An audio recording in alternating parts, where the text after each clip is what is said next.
설교 제목을 한번 읽어볼까요? 시작. 전쟁 속에 역사하시는 하나님의 경륜. 자, 여기 경륜이라는 뜻을 모르는 분들이 되게 많을 거예요. 세상에서는 전혀 쓰지 않는 단어예요. 근데 옛날에 한자어를 많이 쓰던 시절에는 일반 사회에서도 썼던 말인데, 굳이 이 경륜이라는 단어를 가져온 것은 이 단어를 대체할 만한 어떤 단어가 없어요. 헬라어로는 오이코모노스라고 하는데 이코노믹스와 같은 어원을 갖고 있어요. 이것은 매니지먼트하고도 비슷하지만 또 그거보다 더 큰 뜻이에요. 제가 사전을 찾아봤더니 큰 포부를 가지고 어떤 일을 조직적으로 계획함을 말한다. 혹은 세상을 다스리는 그런 능력을 말한다. 그러니까 전쟁 속에서 펼쳐지는 하나님의 경륜이라는 것은 하나님이 손이 짧아서 전쟁이 일어나게 방치하신 것이 아니다라는 거예요. 이해되세요? 네. 그래서 이제 여러분이 일주일 내내 듣는 소식이 뭡니까? 전쟁 소식이에요. 그래서 목사님이 지난번에도 말씀하셨지만, 아니 우크라이나 러시아 전쟁이 이렇게 길게 끌 줄 몰랐는데 길게 끌었는데 조금 있더니 가자지구하고 이스라엘의 어떤 전쟁이 또 일어나더니 이제는 진짜 미국과 이스라엘과 이란과 붙는 전쟁이 터지고 거기에 또 막 다 따라 붙는 거예요. 그렇죠? 미국은 뭐 니네 참석 안 해 막 해가지고 유럽의 여러 민주주의 국가들을 압박하고, 또 이제 중국과 러시아는 몰래 이란을 도와주면서 이것이 양 블록으로 나눠갖고 전 세계가 전쟁 속으로 빨려 들어가고 있는 이 상황 속에서 여러분들은 방관자가 되어서는 안 되고 기도자가 되어야 되겠죠. 네, 근데 어떻게 기도할 것이냐? 맥을 잘못 잡으면 여러분이 하나님을 대적하는 편에 서서 기도할 수도 있어요. 왜냐하면 세상에서는 여러분이 매일매일 듣는 세상의 뉴스와 매스컴에서 전해주는 관점은 성경적 관점과는 다른 관점이기 때문에 그렇습니다. 그래서 오늘 제가 말씀을 많이 볼 거예요. 이것은 인간 문수정의 견해가 아니라 성경에 게시되어 있는 내용이라는 것을 여러분에게 보여드리고, 각 창세기부터 계시록까지 흩어져 있는 말씀 속에서 여러분에게 퍼즐을 맞춰드리고 구슬을 깨워드리는 시간이 될 것이에요. 여러분이 혼자 볼 때 이 말씀이 그 말씀과 연결된다고 알지 못할 수도 있는 그것들을 연결시켜서 퍼즐을 맞춰드리는 것이기 때문에 졸지 마시고 좀 어렵더라도 잘 따라오시기 바랍니다. 아멘. 자, 우선 본문 말씀을 보겠습니다. 마태복음 24장 3절에서 14절입니다. 자, 교독하시겠습니다. 제가 먼저 읽습니다.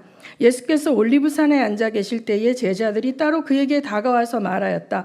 이런 일들이 언제 일어나겠습니까? 선생님께서 다시 오시는 때와 세상 끝날에는 어떤 징조가 있겠습니까? 우리에게 말씀해 주십시오.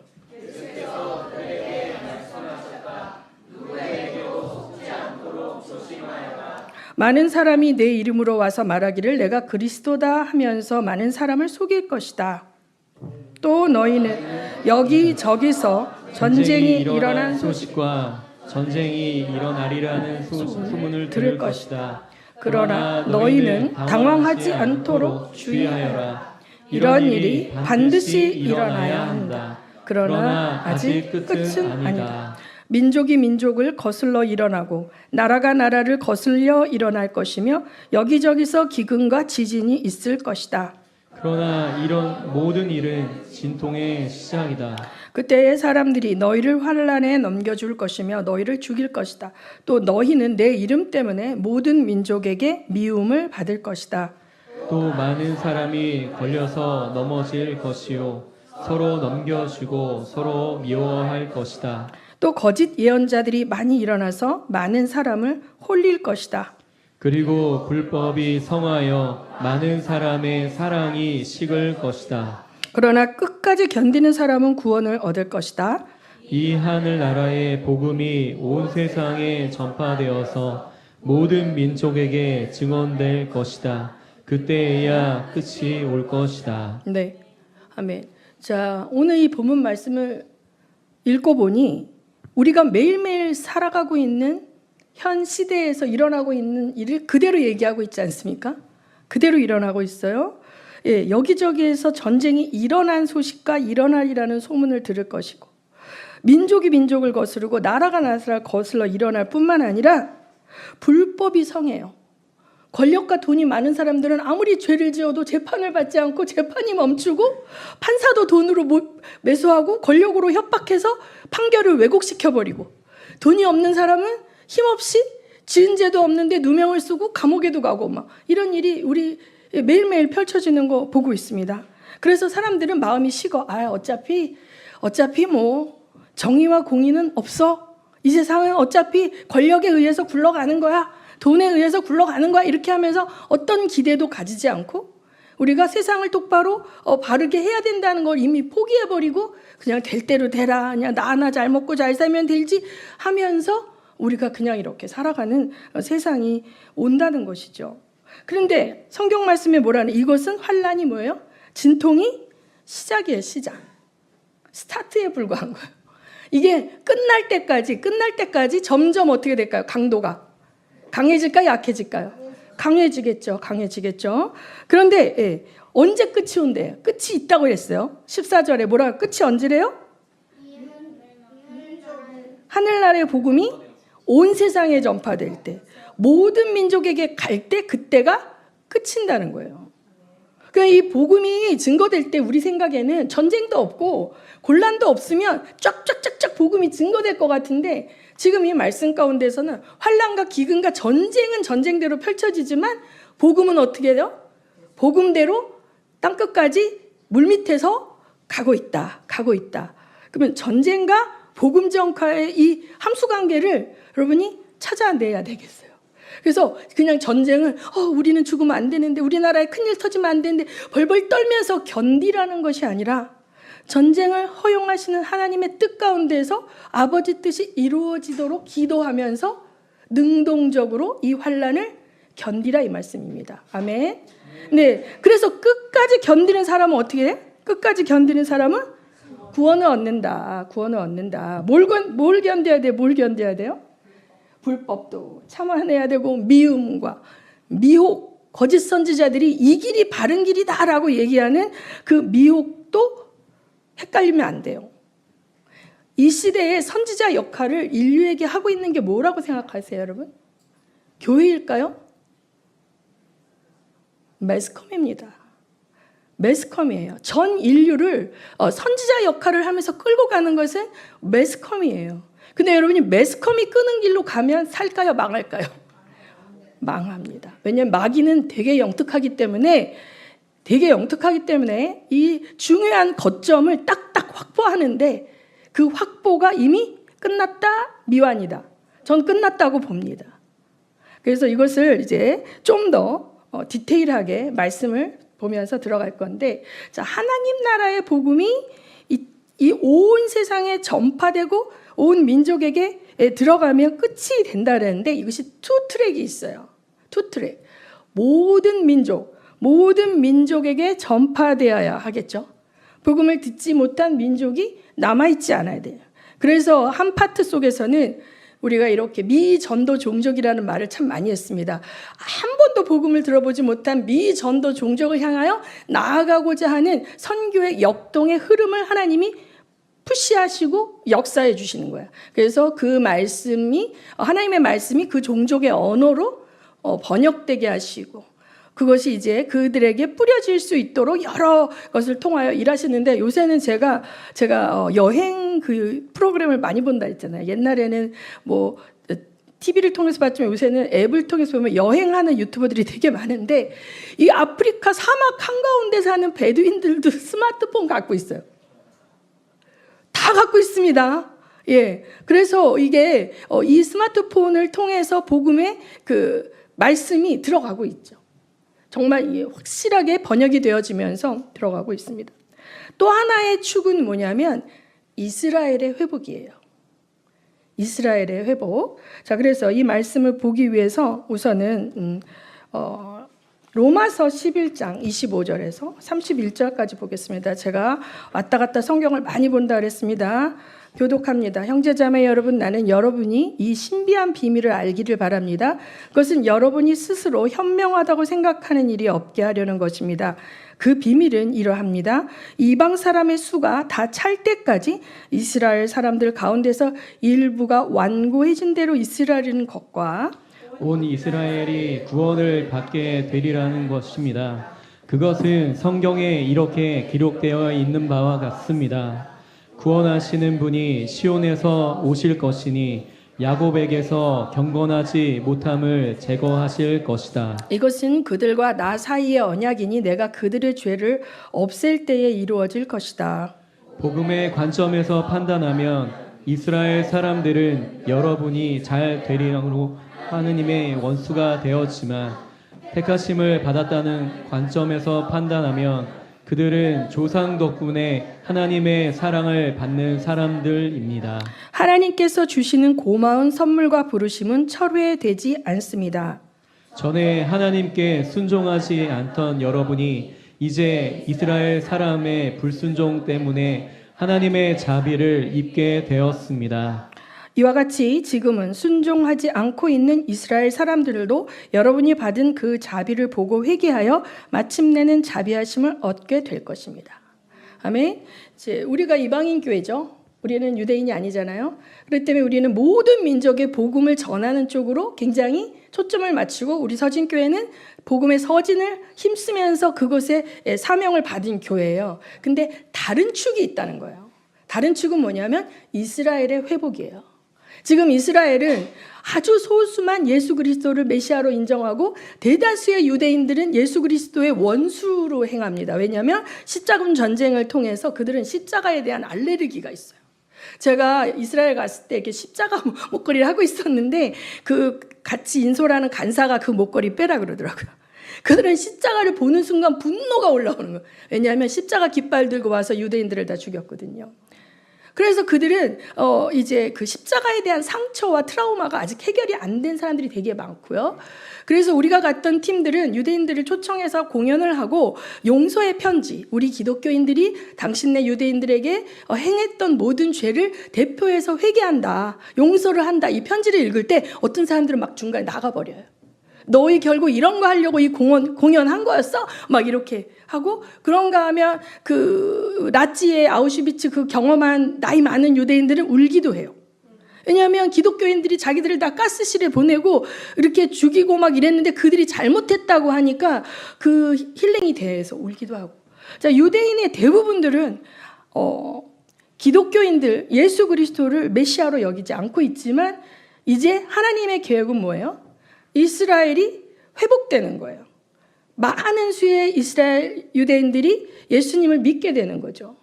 여기에서 이제 여러분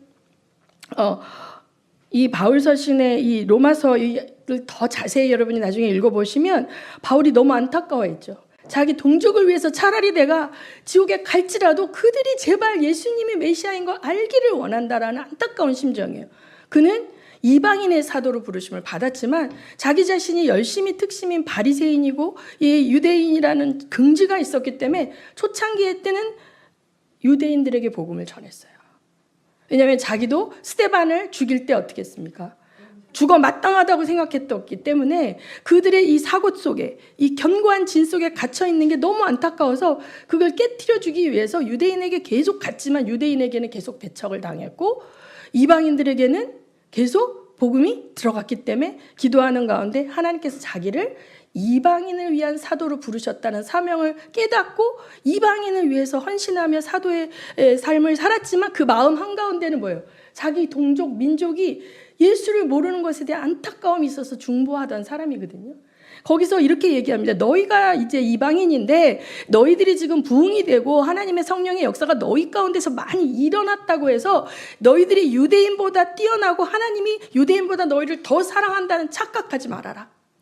그게 참 감람나무와 돌 감람나무 비유란 말이에요. 그런데 이제 서구의 신학 가운데 유대인을 대체하는 것이 이방인의 교회다라고 가르치는 대체 신학이 있는데 이것은 잘못된 것입니다. 이것이 잘못됐다는 것을 여러분에게 가르쳐주기 위해서 하나님의 뜻은 뭐냐면 이방인과 유대인, 이방인과 유대인이 믿음의 공동체 안에 뭐예요? 함께 있는 것이 하나님 뜻이에요. 에베소서 3장 1절에서 11절에 그게 나옵니다. 자, 제가 먼저 읽습니다. 그러므로 이방 사람 여러분을 위하여 그리스도 예수의 일로 갇힌 몸이 된 나 바울이 말합니다.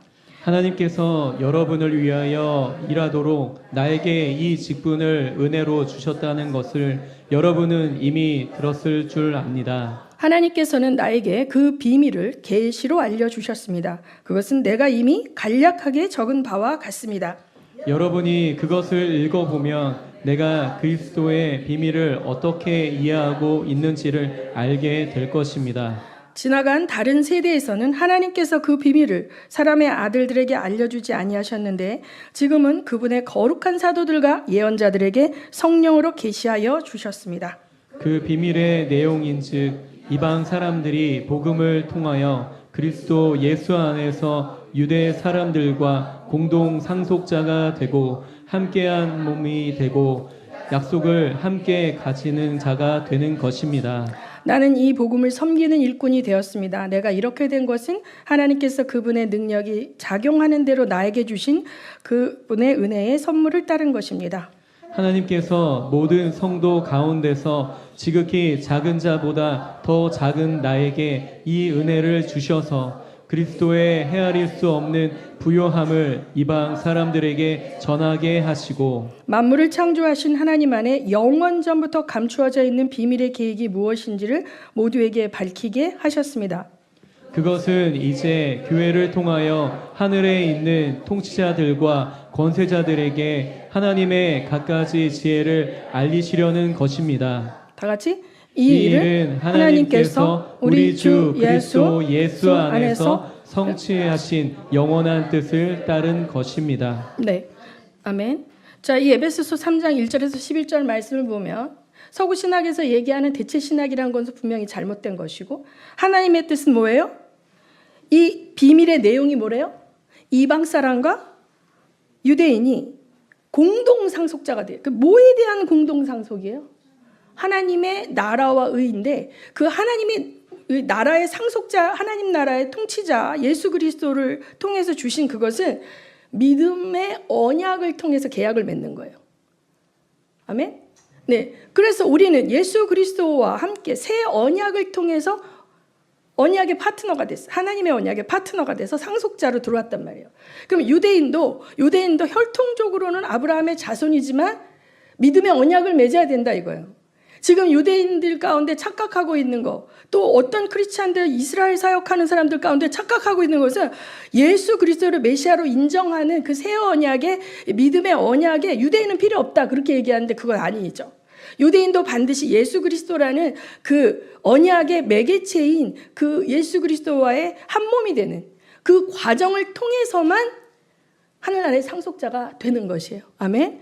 예, 그래서 그런데 하나님이 이제 열방에 하나님 나라 확장을 위해서 쓰시는데 어떤 사람들 가운데는 이스라엘 회복을 위해서만 일하시는 사역자분들이 있어요. 그들은 기승전 이스라엘이에요. 오직 이스라엘 회복을 위해서 일하시고 이스라엘을 대변하고 또 기독교인들이 이스라엘에게 얼마나 잘못해갖고 지금 이스라엘이 완악해진 것은 얼마든지 우리 기독교인들이 원인 제공이 있다라고 하면서 굉장히 이스라엘을 대변하면서 사역하시는 분들이 있습니다. 그런가 하면 우리 같은 서진교회는 뭐예요? 막 찾는 거예요. 근데 우리가 찾지도 않아도 하나님이 여기 끝나면 그 다음으로 인도하시고 우리 인도를 생각한 적이 없잖아요. 근데 난데없이 조항조 전주의 선교사님이 우리 교회에 연합이 돼가지고 여름을 지내더니 갑자기 실리구리와 자이프루가 우리의 사역지로 막 이렇게 들어오는 거죠.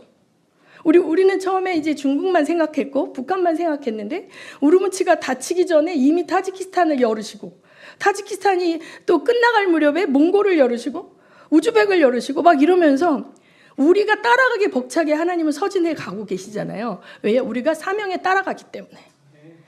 자기의 사명을 알고 이 흘러가는 흐름을 알고 주님을 믿는 것은 되게 재밌어요.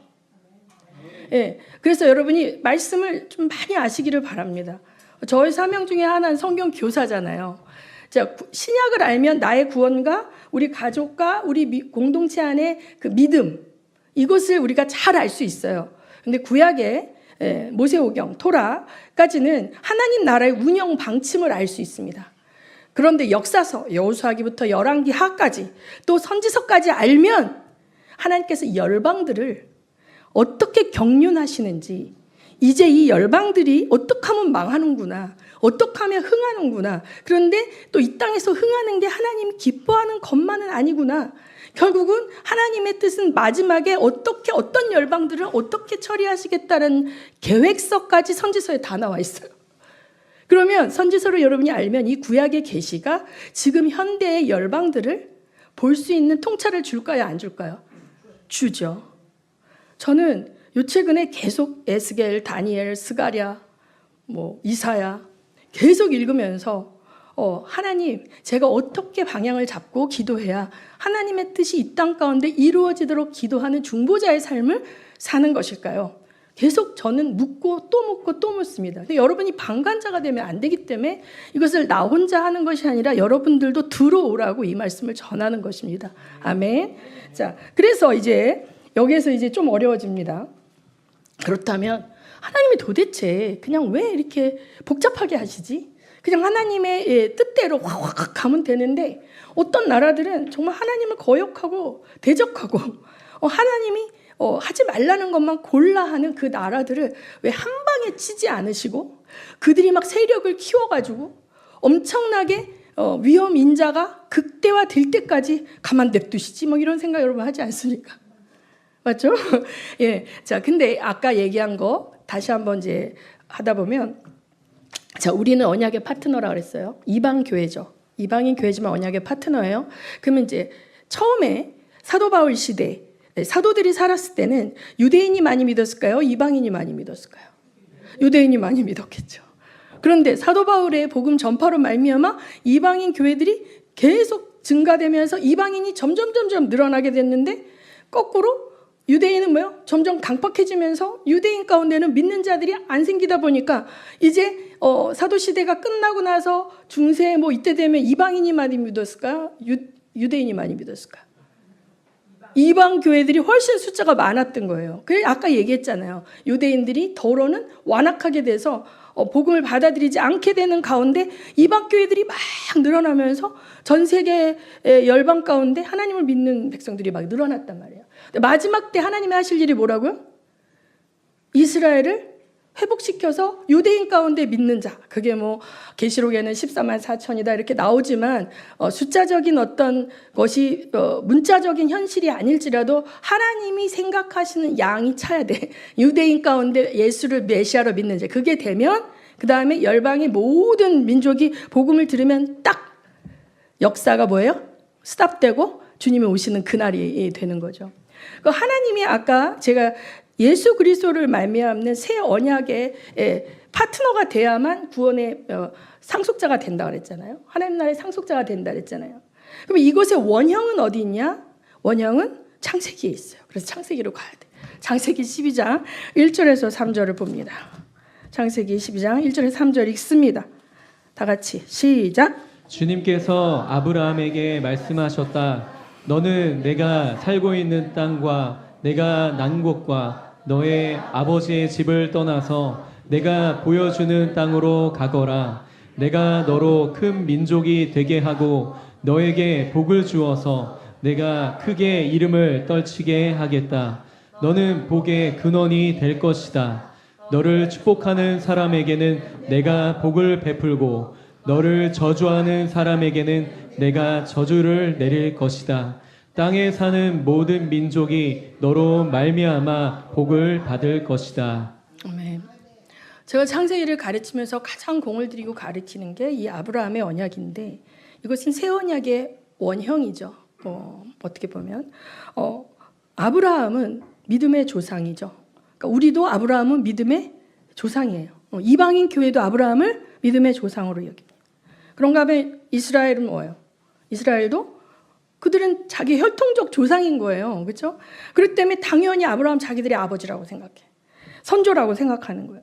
근데 이 아브라함이 하나님께 의롭다함을 받은 것은 뭐예요? 믿음 때문이죠. 여기도 똑같은 거예요. 원리가 믿음이라는 포인트가 없으면 언약의 파트너가 될 수 없어요. 근데 하나님이 아브라함을 언약의 파트너로 여겨주신 이유는 뭐예요? 그가 하나님이 원하는 믿음을 보여드렸어요. 그렇죠. 그러면 이것은 종주권 언약이다 뭐 이렇게 얘기도 하는데 고대 시대에는 왕과 신하가 있어요. 그럼 왕 밑에 들어가서 내가 당신에게 모든 것을 맡기겠습니다 하고 종주권의 언약을 맺으면 이 왕은 이 언약 안에 들어온 사람의 모든 걸 책임지는 거예요. 모든 걸. 그래서 이 사람이 위협을 받으면 어떻게 해요? 왕이 군대를 보내서 막아주고, 그렇죠? 이 사람을 축복하는 자는 왕이 도와주고 이렇게 되는 거예요. 여기 그래서 아브라함을 축복하는 사람은 하나님이 복을 베풀고, 아브라함을 저주하는 사람에게는 하나님이 저주를 내릴 거라는 이 원칙이 살아있을까요? 죽어있을까요? 네. 하나님은 어제나 오늘이나 영원토록 동일하신 분이거든요. 아멘? 네. 자, 그래서 하나님의 믿음, 원하시는 믿음으로 말미암아 아브라함의 언약 안에 거하는 자들, 그 아브라함의 언약을 갱신하고 완성한 것이 예수 그리스도의 새 언약인데, 그 안에 거하는 자들은 하나님이 내 거야 건들지 마 이렇게 하는 거예요. 알았습니까? 예, 이 언약 안에 있는 우리는 뭣도 모르고 그냥 예수 믿은 거예요. 근데 알고 보니까 우리가 엄청난 존재가 된 거야. 그렇죠? 하늘에 있는 천사들도 아니 저 인간들 맨날 하나님 반역하고 배반하는 인간들에게 그런 엄청난 지위를 주시다니요 하고 놀랬죠. 천사들도 흠모하는 지위를 우리도 뭔지도 모르고 받은 거예요. 아멘? 그냥 교회 다니면 예수 믿어야 된다니까 아멘 영접 기도하고 또 뭐 세례 받아야 된다니까 뭐 이렇게 해서 세례 받고 이러고 왔는데, 이제 믿음이 자라고 성경을 알고 보니까 나도 모르는 사이에 내가 엄청난 자가 된 거예요. 하늘의 로얄 패밀리가 된 것뿐만 아니라 천사들이 아무리 갖고 싶어도 가질 수 없는 지위를 가진 자가 된 것이다. 그뿐만 아니라 하나님이 우리 편인 거예요. 아멘. 야, 그래서 근데 자, 이렇게 이 하나님의 그룹이 아담을 통해서 반역한 인류 가운데 자꾸만 하나님의 상속자인 그룹을 만들어 가지고 계신데, 마귀는 손 놓고 있을까요? 마귀는 손 놓고 있지 않습니다. 마귀는 얘네들 다 내 거였는데, 내가 얘네들 다 컨트롤하고 이것을 다 뺏어왔는데, 하나님의 반격이 들어오니까 마귀의 반격이 거세어지는 것이죠. 그래서 계시록으로 갑니다. 지금 창세기에서 계시록으로 뛰고 있어요. 계시록 봅니다. 계시록 12장 1절에서 9절. 여러분이 이 말씀이 어려워 보이지만 이제 설명해 드리겠습니다.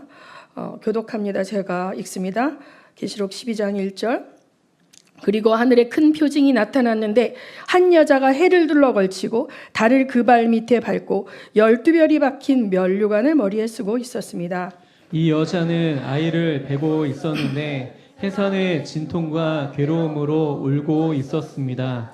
또 다른 표징이 하늘에서 나타났습니다. 머리 7개와 뿔 10개가 달린 커다란 붉은 용 한 마리가 있는데 그 머리에는 왕관을 7개 쓰고 있었습니다. 그 용은 그 꼬리로 하늘의 별 3분의 1을 휩쓸어서 땅으로 내던졌습니다. 그 용은 막 해산하려고 하는 그 여자 앞에 서서 그 여자가 아기를 낳기만 하면 삼켜 버리려고 노리고 있었습니다. 마침내 그 여자는 아들을 낳았습니다. 그 아기는 장차 쇠 지팡이로 만국을 다스리실 분이었습니다. 벼랑간 그 아기는 하나님께로 곧 그분의 보좌로 이끌려 올라갔고, 그 여자는 광야로 도망을 쳤습니다.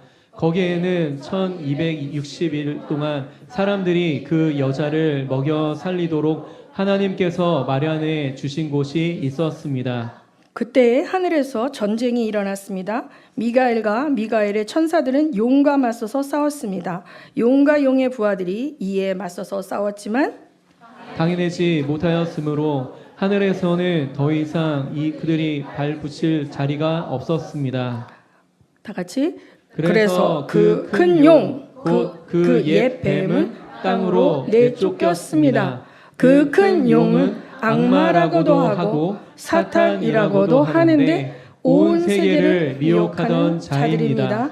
그 용의 부하들도 그와 함께 땅으로 내쫓겼습니다. 자, 무슨 환타지 만화 보는 것 같으죠? 여기에 등장하고 있는 사람이 있어요.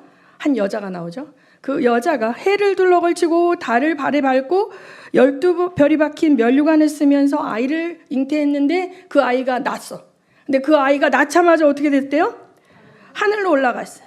하늘로 올라갔어. 근데 반대편에 누가 있다?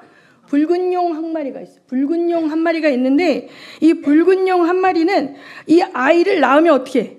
내가 삼켜 먹어야, 내가 삼키겠다고 하고 기다리고 있는 붉은 용이 있는데 그 용이, 이게 중요해요. 그 용이 머리에 왕관을 몇 개? 7개 왕관을 쓰고 있는 거예요. 그럼 여기에 여자와 이제 용의 대치 상태, 영적 전쟁이 보여주고 있는 거예요. 근데 여기서 이 여자는 과연 누굴까? 라고 생각할 때 저는 믿음의 언약의 공동체, 그러니까 구약에서부터 이어져 온 아브라함의 믿음의 자손들, 신약의 믿음의 자손들, 이방인과 유대인이 함께 있는 믿음의 자손의 공동체예요.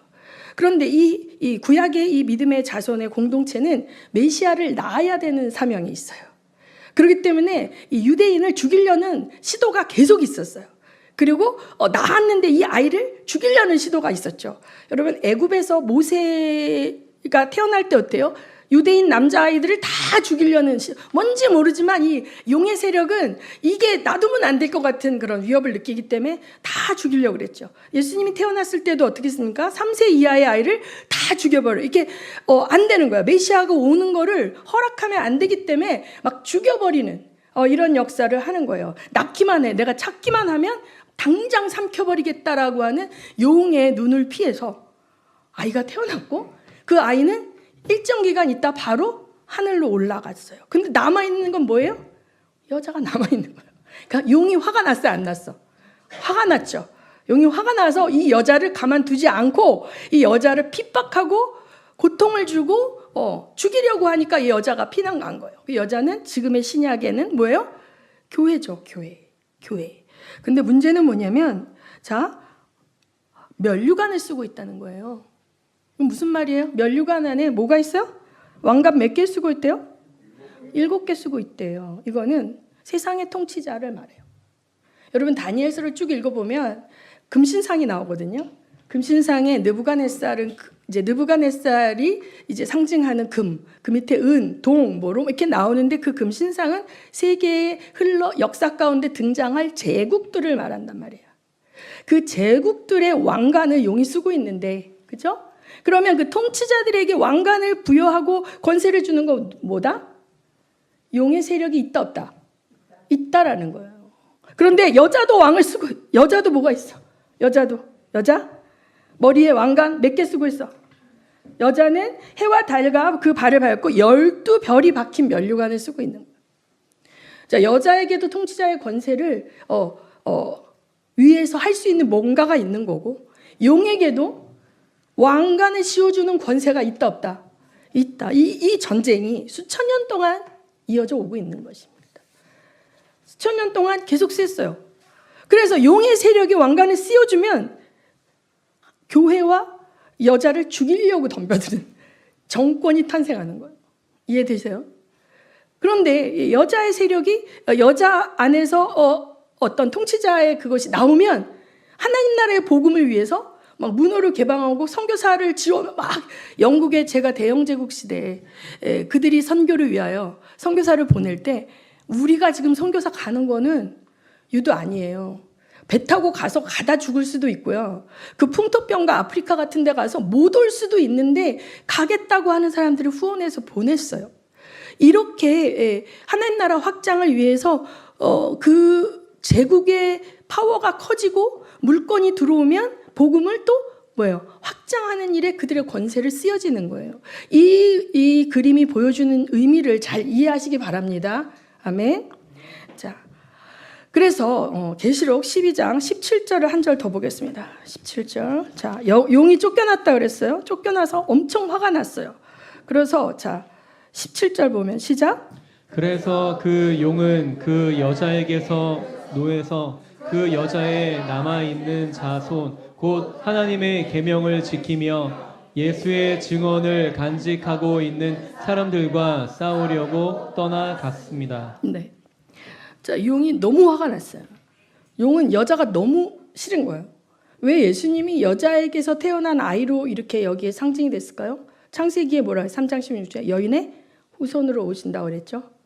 그거예요. 그래서 이 마귀는 여인의 남은 자들을 죽여야 돼. 싸우려고 괴롭히고 있는 거죠. 근데 그들이 뭐라 그래요? 첫 번째, 하나님의 계명을 지킨다. 두 번째, 예수의 증언을 간직하고 있다.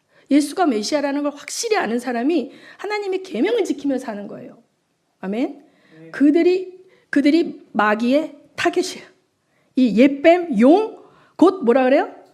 사단이라고 그러죠. 옛뱀, 큰 용, 악마라고도 하고 사탄이라고도 하며 온 세계를 미혹하는 그 자들의 타겟은 누구다?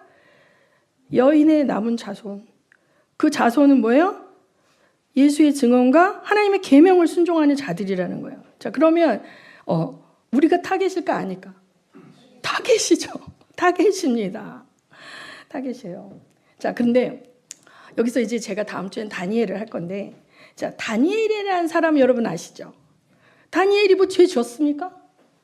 거룩한 자손이고 예수의 계명은 몰랐죠. 구약시대 사람이. 그렇지만 하나님의 계명을 어떻게 잘 지키던 사람인데 이 사람의 인생을 보면 자기가 원하는 삶을 살았어요. 전혀 역동에 휘말려서 바벨론으로 끌려가서 환관이 되고 장가도 못 가고 결혼도 못하고 똑같은 말이네. 그 다음에 맛있는 것도 안 먹고 내가 공부하고 싶은 하나님의 말씀 공부하는 게 아니라 이방 학문을 막 강제적으로 억지로 공부해야 되고 이런 삶을 살았지만 우상에게 절하라고 막 그 압박 받았지만 그런데 어떻게 해요? 굽힌 적이 한 번도 없다.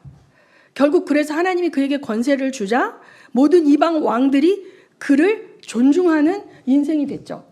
이 다니엘은 바벨론, 그 다음에 메데, 페르시아까지 몇 제국 동안 살아서 그 왕들에게 어드바이스하는 위치를 확보하고 살았어요.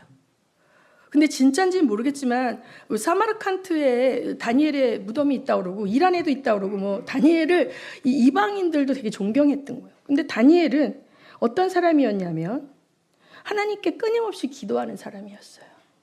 자기 자신을 위해서 기도하지 않았어요. 이 사람은 자기 자신은 오직 하나님의 말씀에 뜻 따라 살고 순종하고 그걸 통해서 고난이 온다 할지라도 굴하지 않았지만 기도할 때는 자기 민족과 조상의 죄를 자기 죄로 여기며 기도했던 자예요. 그래서 유대민족의 중보자 다니엘이 기도하고 있는 내용이 다니엘서 5장 14절에 나옵니다. 다니엘로 갑니다. 다니엘이 기도하는 중에 하나님이 영안을 열어주셔서 다니엘에게 많은 것들을 보여주십니다. 제가 먼저 읽습니다. 그때 내가 눈을 떠서 보니 한 사람이 모시옷을 입고 우바수의 금으로 만든 띠로 허리를 동이고 있었다. 그의 몸은 녹주석같이 빛나고 그의 얼굴은 번갯불같이 환하고 눈은 횃불같이 이글거리고 팔과 발은 빛나는 노새처럼 번쩍였으며 목소리는 큰 무리가 지르는 소리와도 같았다. 나 다니엘만 이 환상을 보고 나와 같이 있는 다른 사람들은 그 환상을 보지 못하였다. 그들은 두려워하며 도망쳐서 숨었으므로 나 혼자만 남아서 그 큰 환상을 보았다. 그때 나는 힘이 빠지고 얼굴이 죽은 것처럼 힘을 쓸 수 없었다. 나는 그가 말하는 소리를 들었는데 그의 말소리를 들었을 때 나는 정신을 잃고 땅에 쓰러졌다. 그런데 갑자기 한 손이 나를 어루만지면서 떨리는 손과 무릎을 일으켰다. 그가 내게 말하였다. 하나님께 큰 사랑을 받은 사람 다니엘아, 이제 내가 내게 하는 말을 주위에서 들어라. 너는 일어서라. 지금 나를 내게로 보내셔서 이렇게 왔다. 그가 내게 이 말을 할 때에 나는 일어섰으나 여전히 떨렸다. 그가 내게 말하였다. 다니엘아, 두려워하지 말아라. 내가 이 일을 깨달으려고 하나님 앞에서 스스로 겸손하여 지기로 결심한 그 첫날부터 하나님은 내가 간구하는 말을 들으셨다. 내가 간구하는 말에 응답하려고 내가 왔다. 그러나 페르시아 왕국의 천사장이 20하루 동안 내 앞을 막았다. 내가 페르시아에 홀로 남아 있었으므로 천사장 가운데 하나인 미가엘이 나를 도와주었다. 이제 내가 마지막 때에 내 백성에게 일어날 일을 깨닫게 해 주려고 왔다. 이 환상은 앞으로 일어날 일을 보여주는 것이다. 네. 자, 여기서 다니엘 이야기가 나와요. 다니엘이 나라와 민족을 위하여 금식하고 기도하고 70년이 차면 이제 본토로 돌아보내겠다고 말씀하신 예레미야 말씀을 기억하고 하나님 이 뜻대로, 하나님 정하신 뜻대로 해주십시오 하고 이제 기도하는 가운데 하나님께서 다니엘에게 눈을 열어서 마지막 때의 환상을 너무 많이 보여주시니까 그것이 너무 힘든 거예요. 다니엘이 감당하기가. 그래서 다니엘이 막 기절도 했다가 막 힘도 뺏겼다가 막 이러는데, 자, 천사가 와서 다니엘을 깨우면서 이야기하는 말. 네가 금식하기 시작한 그때부터 하나님은 응답하셔서 내가 너에게 오려고 했는데 중간에 길이 막혔다. 얼마간? 3주, 21일 동안 막혔는데 막힌 이유가 뭐다? 페르시아의 천사장. 페르시아의 천사장이 자기를 붙잡고 있었는데 자기 쪽 편에 천사가 자기밖에 없어서 자기가 그 페르시아의 천사장을 이기고 다니엘한테 올 수가 없어서 22일 동안 지체로 포로되어 있는 그 와중에 하나님께서 미가엘 천사장을 보내시니까 미가엘이 그 천사장을 제압해서 내가 너에게 왔다 이렇게 얘기하는 거예요. 이해되세요? 자, 아까 용의 무리들이 3분의 1의 하늘의 별을 끌어서 꼬리로 끌어서 땅에 떨어뜨렸다 그래요. 욥기에 보면 사단이 하나님의 천상의 회의에 막 가가지고 욥을 막 이렇게 고소하지만 지금은 그 사단의 세력은 하나님의 어전 회의에 갈 수 있다 없다 못 갑니다.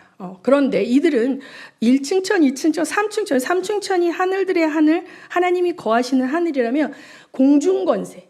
그러니까 2층천까지는 마음껏 하는데 그들은 어디에 있다?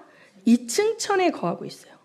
아니, 마귀를 따라서 타락한 3분의 1의 별, 그 천사들은 여기서 페르시아의 천사장이라는 말을 들으면 우리는 천사 그러면 무조건 하나님 편이라고 생각하지만 마귀를 따라 타락한, 루시퍼를 따라 타락한 천사장이 하나님의 사람 다니엘의 기도의 응답을 막고 있는 거니까 이 천사장은 뭐예요? 누구 편이야? 사단 편이죠. 여기서 여러분 페르시아라는 이름이 나옵니다. 페르시아. 각 나라와 민족들 가운데 통치자들 가운데 역사하는 영이 있다 없다? 있다. 자, 그래서 이 페르시아 천사장은 사단 편이었다. 사단 편이니까 어떻게 했다? 다니엘을 막았다. 여러분 또 지나가면 에스더서에 보면 유대인이 몰살당한 위기가 나옵니다. 그렇죠? 그런데 하나님이 개입하셔가지고 그걸 막아서 오히려 유대인을 몰살시키려고 했던 하만의 그 일족을 다 몰살시키죠. 자, 이것 지금의 이 다니엘이 환상을 보는 것, 에스더가 나오는 것, 이 무대가 다 어디예요? 페르시아예요. 페르시아가 지금 어디예요? 이란입니다. 페르시아가 지금의 이란입니다. 이란이라는 나라는요, 1979년 전까지는 자유로운 나라였어요. 왕정 국가였어요. 근데 이란은요, 이 하나님이 예언을 보면 이 바벨론도 그렇고 다 망하고 제국의 영화가 끝나고 망하고 난 다음에는 그냥 사막과 모래 가운데 뭐 해먹고 살 게 없고 그냥 가난한 농업 국가였어요. 회파되었고 황폐되었던 곳이었어요.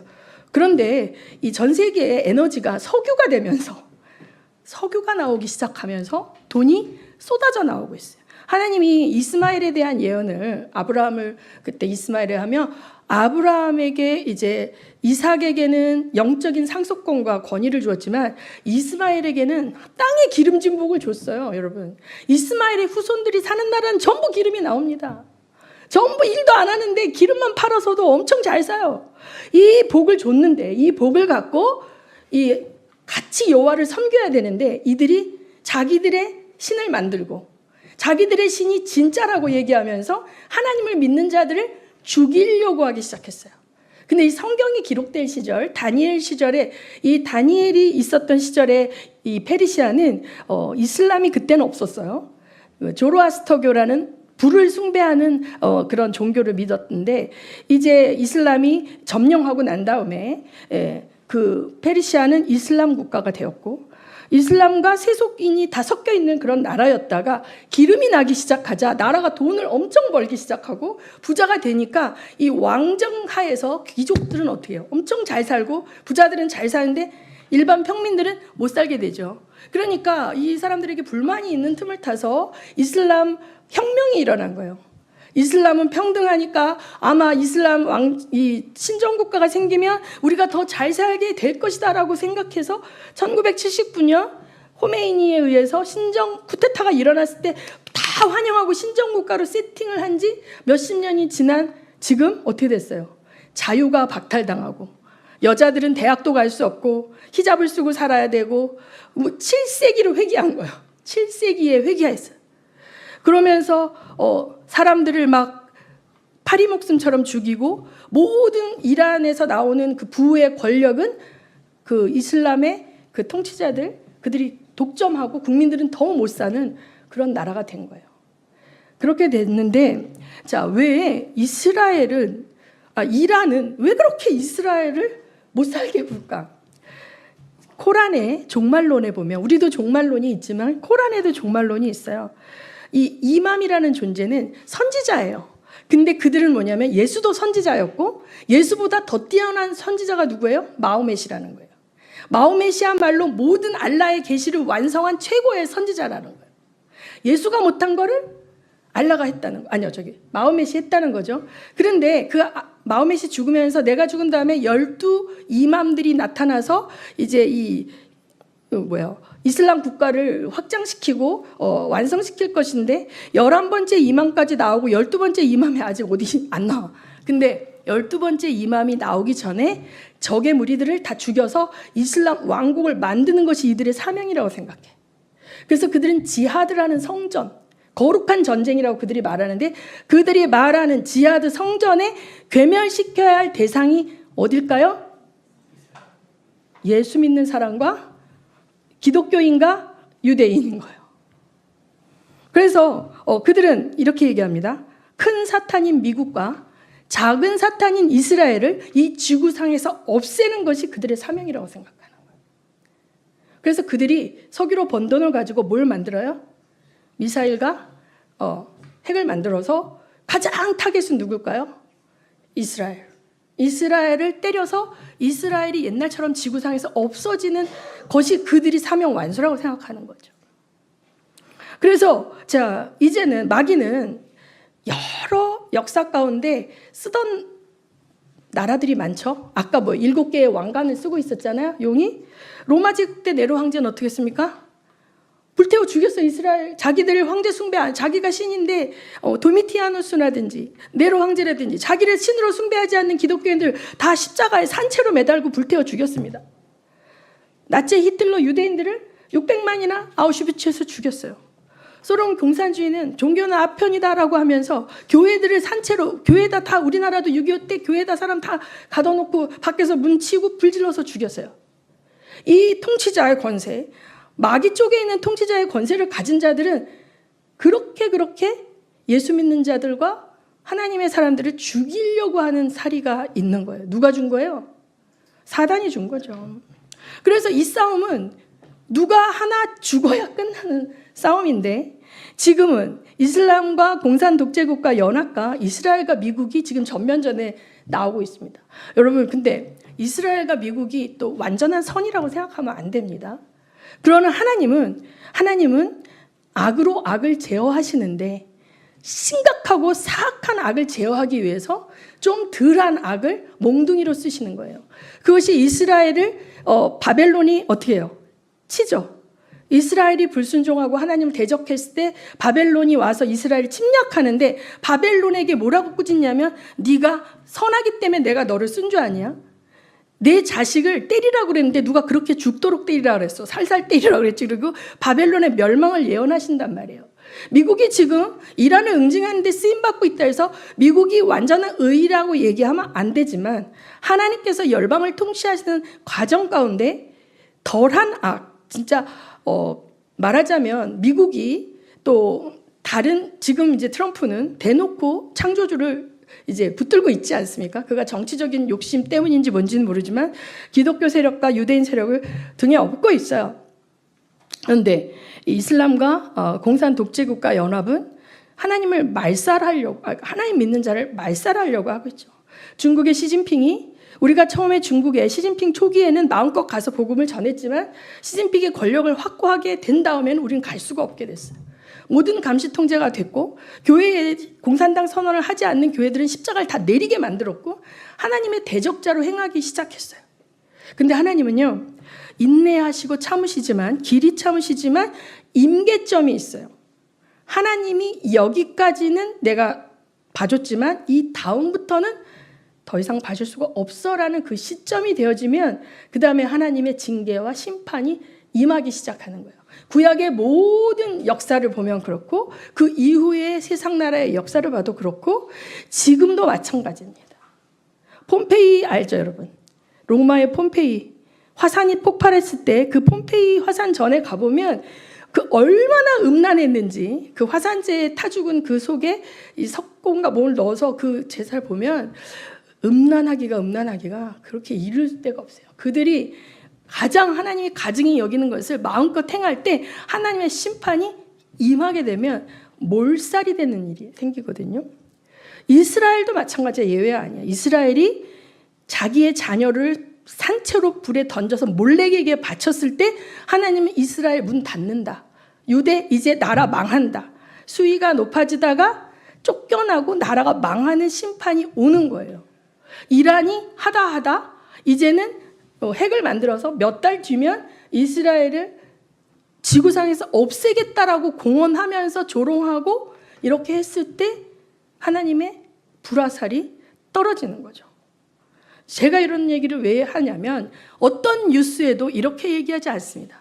세상의 철학은 이미 PC주의, 여러분 제 설교 가운데 수요 예배 가운데 세상이 얘기하는 선과 하나님이 말씀하시는 선이라는 그 설교가 있는데 그걸 읽어보시죠. 이 시대를 지배하는 세상 철학은 PC주의예요. 약자를 보호하고 흑인, 소수자, 성소수자 이런 자들을 그러니까 묻지도 따지지도 말고 이들에겐 혜택을 주자라는 게 지금 현대의 세상의 원리입니다.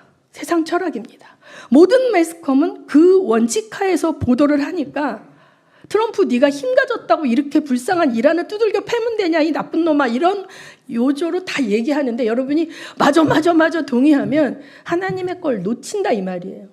여러분은 매일매일 뉴스를 듣고 매일매일 지하철을 타든 어디 가서 뭘 기다리면 막 틀어놓은 게 나오잖아요. 여러분이 이렇게 성경을 읽지 않습니까? 그래서 절에도 이 얘기를 해줘야 되겠다. 그래서 여러분이 세상에 들려지는 소리를 내 생각이라고 착각하는 거예요. 미혹이 되는 거죠. 계속 들으니까. 근데 성경은 뭐라 그래요? 성경은 뭐예요?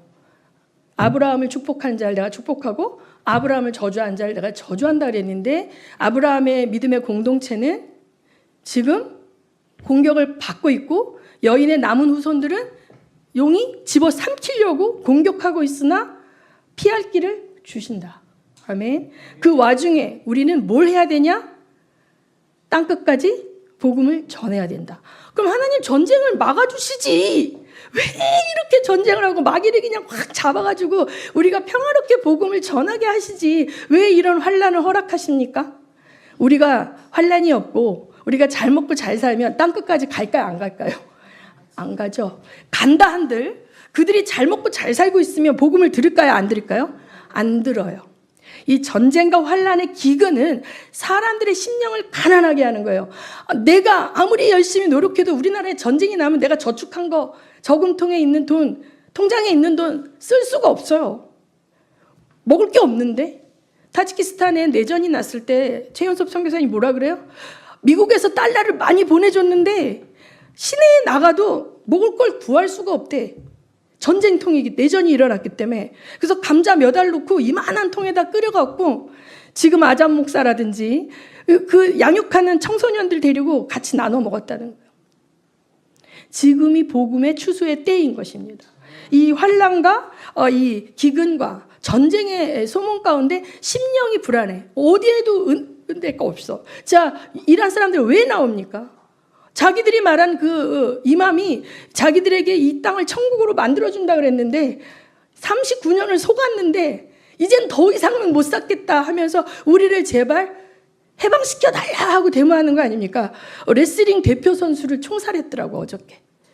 신정국가를 물러가라 이렇게 데모하는 가운데 이 사진을 다 찍은 거야. 이 사진 다 얼굴 인식하는 거 어디서 보냈어?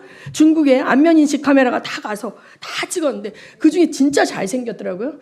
그중에 3명을 공개 처형했는데 그 레슬링 선수 금메달리스트인가 걔를 공개 처형한 거예요. 20대를. 그래서 사람들이 얼마나 겁이 나겠습니까?